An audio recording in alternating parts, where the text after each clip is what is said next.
Le camion de déménagement rugit au loin, laissant un sillage de poussière et l'écho du vide dans ma nouvelle maison. C'était 1991, et Richmond, Virginie, promettait un nouveau départ après les tourments de ma séparation. La maison, une villa victorienne légèrement décadente, se dressait imposante au bout d'une longue allée, avec un vaste jardin s'étendant jusqu'à la propriété voisine, où vivait recluse une vieille dame, Madame Elmsworth. Au début, la solitude était un baume. Je passais des heures à explorer le jardin, émerveillé par les anciens rosiers et les arbres fruitiers chargés. Mais peu à peu, un sentiment inconfortable a commencé à s'infiltrer. C'était comme si j'étais observé, un picotement dans la nuque me faisant tourner la tête à la recherche d'yeux invisibles. Un après-midi, alors que je taillais les branches d'un vieux chêne, j'ai découvert quelque chose qui m'a glacé le sang. Des symboles étranges étaient sculptés dans l'écorce épaisse de l'arbre, des spirales et des formes géométriques semblant pulser d'une énergie maléfique. La sensation d'être observé s'intensifiait, et je commençais à éviter le jardin à la nuit tombée. Avec le temps, la curiosité l'emporta sur la peur. J'ai commencé à rechercher l'histoire de la maison et du jardin, fouillant les archives de la bibliothèque locale et interrogeant les anciens habitants de la région. Peu à peu, des fragments d'un passé sombre ont commencé à se rassembler, révélant un secret terrifiant. La maison, découvris-je, avait été construite au XIXe siècle par un groupe d'immigrants européens pratiquant une forme ancienne de paganisme. Le jardin, loin d'être un paradis bucolique, était en fait un lieu de rituel et de sacrifice. Les symboles que j'avais trouvés sur les arbres étaient des marques de protection et d'invocation, gravés pour éloigner les esprits maléfiques et attirer les bénédictions des dieux païens. L'histoire prit une tournure encore plus sinistre lorsque je découvris que Madame Elmsworth, ma recluse de voisine, était la descendante directe de ses premiers colons.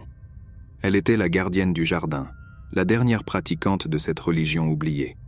La sensation d'être observée avait maintenant un sens terrible. Elle me surveillait, évaluant mes intentions. Par un crépuscule froid d'automne, la curiosité me poussa à franchir la frontière invisible entre les deux propriétés. Je voulais confronter Madame Elmsworth, comprendre ce qui se passait.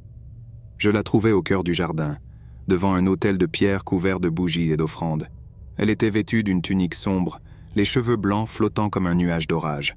« Tu ne devrais pas être ici ?» Sa voix était un murmure rauque mais ferme.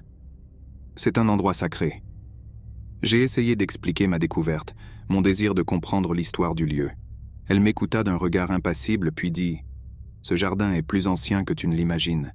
Il cache des secrets qui ne doivent pas être dérangés. » À ce moment-là, j'ai compris que j'étais confronté à quelque chose de bien plus grand et plus ancien que moi. L'histoire du jardin, des rituels et des sacrifices était réelle et présente. Et j'étais devenu involontairement une partie de tout cela. Je quittais le jardin cette nuit-là le cœur lourd et l'esprit confus. J'ai commencé à éviter Madame Elmsworth et le jardin, mais la sensation d'être observé ne m'a jamais vraiment quitté. C'était comme si des yeux invisibles étaient toujours sur moi, me rappelant le sombre secret que j'avais découvert. Je ne me suis jamais vraiment senti en sécurité dans cette maison après cela, et j'ai fini par déménager quelques mois plus tard. Le jardin et ses secrets étaient restés derrière moi, une cicatrice dans ma mémoire, un rappel de l'obscurité qui peut se cacher sous la surface des choses les plus belles. Les années ont passé, et la maison à Richmond est devenue un souvenir lointain, un cauchemar presque oublié. J'ai déménagé, reconstruit ma vie, mais la sensation d'être observé ne m'a jamais complètement abandonné. Parfois, en fermant les yeux, je pouvais sentir l'odeur humide de la terre du jardin, entendre le bruissement des feuilles des vieux arbres et voir les symboles païens pulsant dans mon esprit. Un jour, j'ai reçu une lettre d'un avocat de Richmond. Madame Elmsworth était décédée et dans son testament, elle m'avait légué sa propriété. J'étais choqué et hésitant. Une partie de moi voulait refuser, laisser cet endroit et ses souvenirs derrière moi. Mais la curiosité, celle-là même qui m'avait causé des ennuis des années auparavant, commença à bouillonner à nouveau. Je suis retourné à Richmond, dans la maison qui était désormais la mienne. Le jardin était abandonné, envahi par les mauvaises herbes, mais il émanait toujours une aura de mystère et de danger. La maison, vide et silencieuse, semblait me regarder avec ses fenêtres sombres. En explorant le grenier poussiéreux, j'ai trouvé une vieille malle cachée sous un tas de chiffons. À l'intérieur se trouvaient des journaux manuscrits, datant du XIXe siècle, racontant l'histoire de la famille Elmsworth et de ses rituels païens. J'ai lu sur les sacrifices, sur les pactes avec des entités anciennes, sur la quête de l'immortalité. En feuilletant les pages jaunies, j'ai senti une présence dans la pièce, un froid qui n'était pas seulement l'air glacial du grenier. Je me suis retourné lentement et j'ai vu une figure debout dans la pénombre. C'était une vieille femme, aux longs cheveux blancs et aux yeux sombres qui semblaient brûler d'une intensité surnaturelle. « Tu es revenu. » Sa voix était un murmure rauque, à la fois familière et effrayante. « Tu ne peux pas échapper à cet endroit. Le jardin t'appelle. » J'ai reconnu la voix de Madame Elmsworth, mais la figure devant moi semblait plus jeune, plus forte, comme si elle était investie d'une énergie surnaturelle. La terreur m'a paralysé tandis qu'elle s'approchait, ses yeux fixés sur les miens. « Le jardin doit être entretenu, » continua-t-elle. « Les rituels doivent continuer. Tu es l'élu, l'héritier de cet héritage. » Je voulais crier, fuir, mais mon corps ne répondait pas. La vieille tendit la main et toucha mon front de ses doigts froids. J'ai senti une vague d'énergie parcourir mon corps, un mélange de peur et d'excitation malsaine. « Accepte ton destin, » murmura-t-elle. « Le jardin t'attend. » Et puis, aussi soudainement qu'elle était apparue, la figure disparut. Je suis resté seul dans le grenier poussiéreux, la malle ouverte à mes pieds, et les journaux racontant des histoires d'horreur. Cette nuit-là, j'ai rêvé du jardin. J'ai vu les symboles païens briller sur les arbres, senti l'odeur de la terre humide et du sang frais. Et j'ai vu Madame Elmsworth, ou quoi que soit cette créature qui avait pris sa forme, me regarder de ses yeux sombres et affamés. Je me suis réveillé en sueur, sachant qu'il n'y avait pas d'échappatoire. Le jardin m'avait réclamé. J'étais son prisonnier, l'héritier d'un héritage de ténèbres. Et maintenant, je devrais aussi faire des sacrifices pour apaiser les entités anciennes qui habitèrent cet endroit.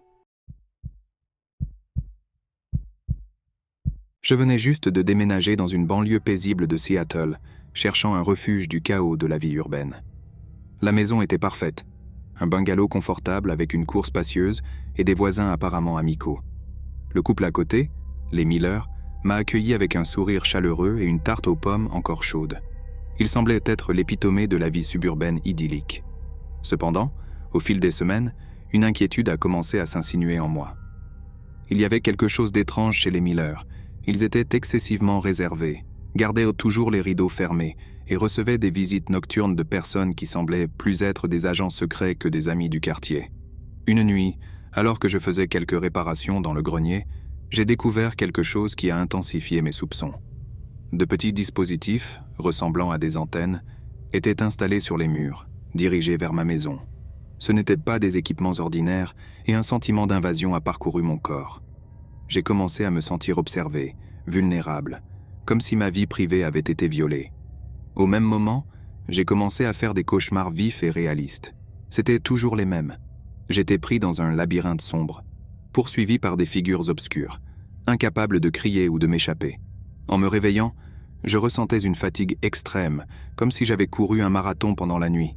J'ai fait le lien, les Miller, les dispositifs étranges, les cauchemars. Il se passait quelque chose de sinistre, et j'en étais au centre. J'ai décidé d'enquêter, fouillant sur Internet à la recherche de toute information sur les Miller et leur éventuel lien avec la technologie expérimentale. J'ai découvert que M. Miller était un ancien scientifique de la DARPA, l'Agence pour les projets de recherche avancée de défense des États-Unis. Il avait travaillé sur des projets secrets impliquant le contrôle mental et la manipulation des rêves. Des rumeurs disaient qu'il poursuivait ses recherches de manière indépendante, cherchant des volontaires pour ses expériences. La terreur m'a envahi. J'étais utilisé comme cobaye, mes rêves étaient envahis, mon esprit manipulé. Mais pourquoi? Quel était le but final des Miller? J'ai décidé de les confronter. J'ai frappé à la porte de la maison voisine, prêt à exiger des explications.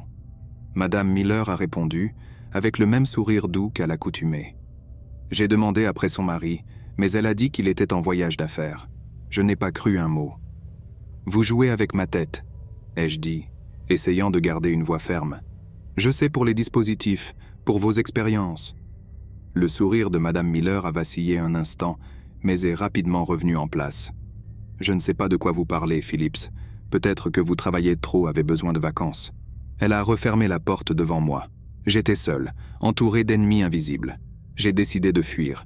J'ai emballé mes affaires, prêt à abandonner la maison et la ville. Mais en sortant par la porte, j'ai trouvé les Miller qui m'attendaient.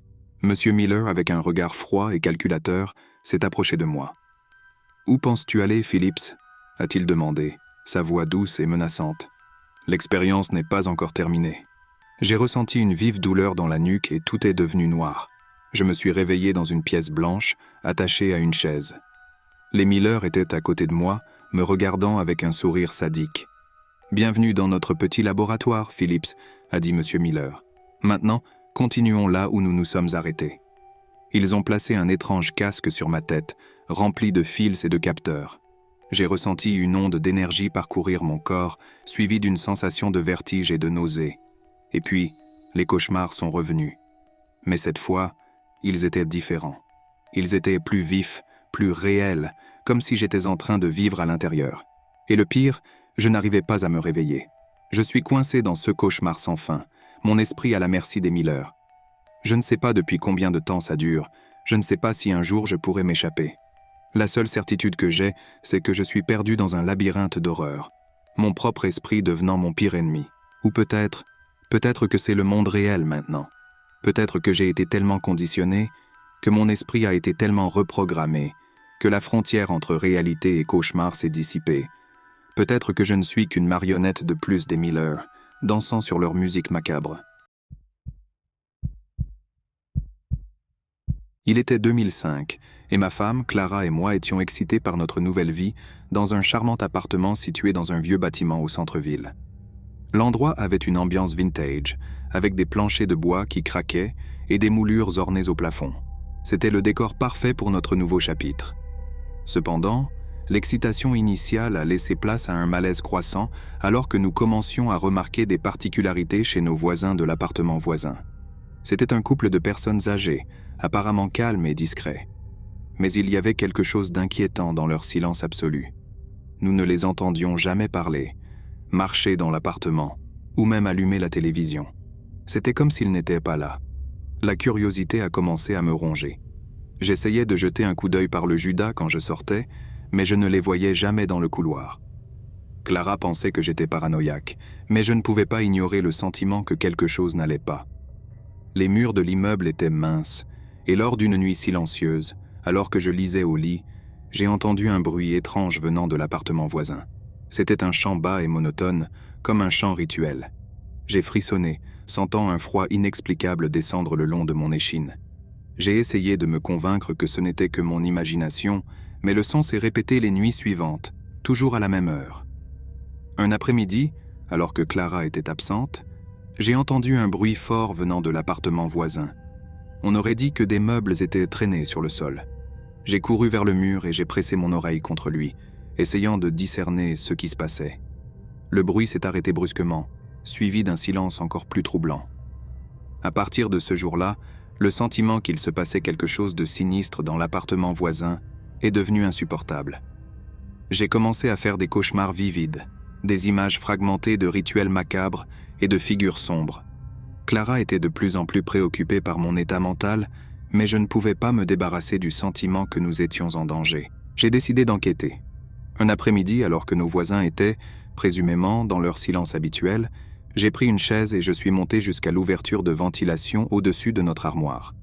Avec l'aide d'une lampe de poche, j'ai réussi à voir une partie de l'appartement voisin. La vue que j'ai trouvée m'a glacé le sang.